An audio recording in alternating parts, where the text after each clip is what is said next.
தமிழ்நாட்டிற்கு காவிரியில் தண்ணீர் திறக்கும் விவகாரம் தொடர்பாக கர்நாடக முதலமைச்சர் சித்தராமையா இன்று அவசர ஆலோசனை நடத்துகிறார். காவிரியிலிருந்து தமிழ்நாட்டுக்கு இன்று முதல் ஜூலை 31ஆம் தேதி வரை நாள் ஒன்றுக்கு 1 டிஎம்சி என 20 டிஎம்சி நீரை கர்நாடக அரசு திறந்துவிட வேண்டும் என்று காவிரி ஒழுங்காற்று குழு பரிந்துரை வழங்கியுள்ளது. இந்நிலையில் காவிரியில் தமிழ்நாட்டிற்கு தண்ணீர் திறப்பது தொடர்பாக கர்நாடக முதலமைச்சர் சித்தராமையா நீர்வளத்துறை அதிகாரிகளுடன் இன்று அவசர ஆலோசனை நடத்துகிறார்.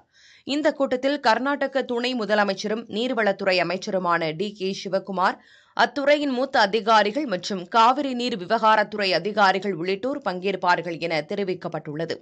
கர்நாடகாவில் பருவமழை பொழிந்து வருவதால் அணைகளில் போதுமான அளவு நீர் இருப்பு இருக்கிறது.